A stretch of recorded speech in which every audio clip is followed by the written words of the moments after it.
Pustím ti teraz časť z takého jedného rozhovoru, ktorý sme my spolu robili pred asi 4 rokmi. A to bol inak jeden z najpočúvanejších rozhovorov na kľúč od. Doteraz ho prekonal iba Zoroslav Kolár a ty si asi stále druhý najpočúvanejší z rozhovorov, myslím, lebo tam boli ešte protesty a rôzne veci. Ale pustím ti teraz také 3 krátke pasáže aj všetkým poslucháčom.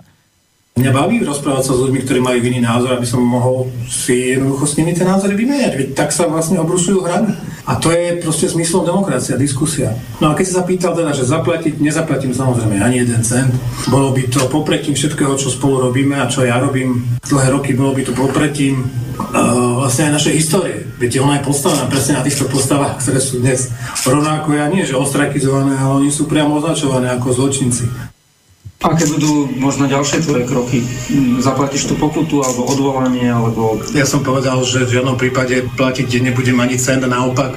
Oni musia zaplatiť všetky vzniknuté škody, ktoré spáchali na mňa a mojej rodine a deťoch. A teraz ešte do toho by som pridal ďalší zvuk, a to je už zvuk Martina Daňa. Bol odsúdený na 3-mesačnú podmienku, ale zaplatenie peňažného trestu 4 000 eur, však o tom som robil videá. A povedal dopredu, že on nikdy nezaplatí jediné euro, a ak prišiel rozsudok, tak potajme natajnáša zaplatil 4 000 eur, aby nešiel do basy. Išiel by do basy, 3 mesiace by posedel, som by mal skúsenosť, robil hrdinu, hej, povedal voči publiku, on je silák, a ak prišiel na lámanie chleba, zaplatil. Tak tam je o tom video, si pozrite. Toto je váš hrdina, toto je intelektuálov v úvozovkách. Tibor, čo na to povieš? Lebo ty si vlastne hovoril, že nezaplatíš. Len to, že ty si zákerný človek. To je poprvé. Po druhé, prejdeme teraz rovno k tomu, aby sme hovorili niečo o slobodnom vysielači, lebo budeme úplne celkom konkrétni. Dobre? Vysielame, áno? Áno, jasne. Tak ja teraz rovno poviem, no nechaj ma hovoriť, dobre? Čiže Boris Koroni veľmi dobre vie, ako to bolo s tým platením. Ja som samozrejme nezaplatil ani cent. To je svätá pravda, pretože ja som nezaplatil ani cent, ale teraz, aby to bolo úplne celkom jasné a korektné. Ale ty, Michal Albert, ktorý robil v Zema veku, mi dávaš otázky typu smátaníka, že či som ja niečo zaplatil. Boris Koroni... Ja som sa v súvislosti s týmto celým prípadom rozprával s pani Teleky. Tebe to nič nehovorí, ty si SBS-kár v Tesku, čo je úplne v poriadku, lebo ty nemáš žiadnu zodpovednosť, pretože nenesieš žiadnu zodpovednosť ako vydavateľ za žiadny takýto nejaký projekt. Ale ja mám svoj projekt iný. Zodpovednosť za článok. Otázky typu, že išiel sedieť a že hrdina a tu nadávaš podľa mňa naozaj, že nepríčetného človeka toho Daňa, ktorý, no veď hovorím, to mohol vybaviť jednou vetou. Alebo inak. Ten Daňo sa raz, to mi niekto poslal, lebo ja by som bol naozaj, že masochista, keby som sa jemu venoval. Stretol som sa s pani Teleky a toto ti dosvedčí aj všetkým poslucháčom. Jej muž Gabriel Teleky, tá pani bohužiaľ zomrela, pretože bola utíraná na smrť, potom mala aj rakovinu. Samozrejme, tá rakovina vzniká z psychických problémov a tá pani ma veľmi dôrazne upozorňovala, že čo je tam na mňa nachystané. Aby si bol v obraze a vedel presne karmicky, čo aj teba čaká, v prípade, že bude z teba takýto človek, ako sa teraz prejavil. Tá pani mi povedala, čo všetko ma čaká a čo ma neminie, aby si bol teda informovaný komplexne. A vrajím ešte raz, kľudne sa opýtaj na toho pána Telekyho, určite na ňo nájdeš kontakt, Gabriel Teleky, novinár z Euro. Tibor, len opakuješ sa, len chcem ti dovysvetliť. Nechám ma dopovedať. Tak títo dvaja ľudia ma u nej doma, keďže sme robili spolu rozhovor, veľmi dôrazne upozorňovali na súvislosti, ktoré vtedy bol COVID mimochodom, a ktorí ma veľmi dôrazne upozorňovali, aby som všetky tieto skutočnosti a súvislosti zvážil. Ja teraz hovorím o tom, ako som sa mal možnosť s nimi rozprávať. Ja som s tebou už nemám o čom sa rozprávať, lebo toto mi príde z tvojej strany ako zákerné a špinavé, podlé. Ale to je hlúposť, ja som sa iba snažil sa ťa opýtať, aby si ty mal možnosť, veď toto ja počul... to podsúval nejaké veci. Ale to nie je podsúvanie. To bolo veľmi podobné, ako to robil Slobodný vysielač a Infovojna. A ďalej vlastne nemá zmysel, lebo, jak sa to hovorí po slovensky, ten exkrement, aby som bol slušný, za voňavejší koniec nechytíš. Takže Tibor, môžem teraz? V mysle pokračovať tebou v debate by bolo pokúšať sa chytiť ten exkrement za voňavejší koniec, čo nie je možné. Takže týmto poslucháčov pozdravujem. Nechceš pochopiť princíp otázky? Ale nechceš pochopiť princíp otázky, že som smeroval k tomu, poslucháčom, že či plníš naozaj svoje sľuby a mohol si to vysvetliť. To je celé. Ja sa pýtam, kam sa teda posunulo myslenie ľudí, ktorí sú v tých tzv. Alternatívnych médiách, keď mne dnes Michal Albert púšťa nejaké nahrávky nejakého Daňa. Aj tvojho vlastného hlasu ti púšťam. Nepochopiteľným deviantom, už len pravím z toho, že sa chytá z 3/4 alebo z 50-minútového rozhovoru, kde hovoríš z hlavy všetky roky, mená a tak ďalej. On sa chytí toho, že namiesto anafylaktický šok ty povieš profylaktický.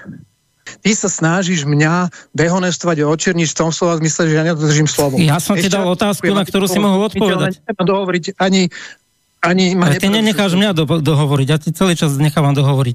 Takže ty si dovoluješ poslať mi takéto nahrávky? Ty si dovoluješ mňa sa pýtať a mne niečo spochybňovať v súvislosti s týmto, že my sme tu mali koronacizmus? Dovolil som sa ťa opýtať a ty môžeš odpovedať. Opakujem, slobodný vysielač tým, že tebe dal priestor, sa dopustil obrovského prešlapu, lebo nechcel som o tom hovoriť. Že vysielač mi dal slobodný priestor a slobodne sa ťa pýtam. Áno. No, volám Vincent Bardejová. Ja sa musím veľmi hlboko pokloniť pánovi Rostasovi, že prijal túto vašu hru, ktorá proste je špinou. Na začiatku poviem len toľko, že Daňo, to je taký alternatívny ako ja, basketbalový hráč NHL, teda ako hokejista NHL. To znamená, on nie je žiadna, on je psychopat. A vy ste toto dali v čase, keď my bojujeme za dobrých kandidátov do Európskeho parlamentu. Vy ste toto... Kto vám platí? Kto vám platí? PSK vám platí? Či rovno ste mohli Matoviča tam citovať, pánovi Rostasovi. Však to je jeden psychopat ako druhý. Sa nehambite. Pán Albert, odíďte preč, lebo ste obyčajná špina. Koniec. Ďakujem pekne. Voliť pána Rostasa. Vďaka vám toto, čo ste teraz urobili. Do počutia. Ďakujem, do počutia. Michal Albert, počúvaj ma. Teraz aj moja manželka to počúva. Odkazuje ti, že si chrápuňa špina. Pozdravujem ju. Počúvaj ma, ona ťa nepozdravuje, ona ti len hovorí, že si chrápuňa špina. Počúvaj ma teraz dobre. Dobre, Miloš nám píše. My poslucháči, tak majme aj k nemu úctu. Pán poslucháč, hovorte. No dobre. Christian z Viedne. Ja som trošku starší než ten pán Rostas, na ktorého som doteraz hľadel ako na svätý obrázok. Mal som ho stále veľmi múdreho, aj ako hrdinského, aj kupujem aj ten Zemavek, veľmi výborné články, podpisujem, som za ňo všetko. Ale jaký je ješitný? A vám gratulujem, pán moderátor, že ste zachovali sa profesionálne. Mne by už praskli nervy. On strašne útočil. Jeho sa pichlo, viete, kto mu môže zavidieť? Tu ješitnosť mu môže zavidieť aj Norbert Lichtner. Ja keď mu niečo len prihovorím, že čo by bolo lepšie, tak on hneď sa jak moriak zdudrí. Však to bola taká jednoduchá otázka. Však to mohol využiť na svoj prospech. Mohol to vysvetliť, že dobre, že vedeli, aké sú podmienky, že sa zmenilo, že to takto zaplatil. Ho mohol vysmiať celého toho, jak sa volá ten v okuliaroch. Viete, že to mohol mať smeč jak svinia za 2 vetami. Mohol vysvetliť, že každý mi to uznal, že tam sa vraždí v tých väzniach. To nie je nič zlé, že dobre, zmenil som názor, ale nemusí sa dotknúť svojej ješitnosti. Viete, ja som doteraz si furt myslel, aj vidím, veľa inteligentných ľudí nemá žiadnu pichu v sebe.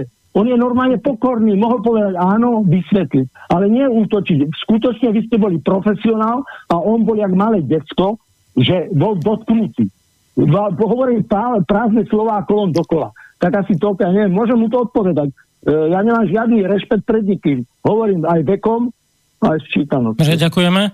Chceš reagovať, tak Tibor, ideš. Gusto Haló? Počujeme sa? Haló? Neviem, či nám vypadol signál. Dočítam ešte otázky. Tibor, si tam? Skúsim ešte raz vytočiť. A medzi tým možno mu signál odišiel. Takéhoto úbožiaka som v živote nepočul. Bože, dúfam, že to je ojedinelé v alternatíve. Tak toto som si o ňom nemyslel, ale aj tak to bolo užitočné na vlastné uši si vypočuť. A škoda rečí, napísal Gusto z Trenčína.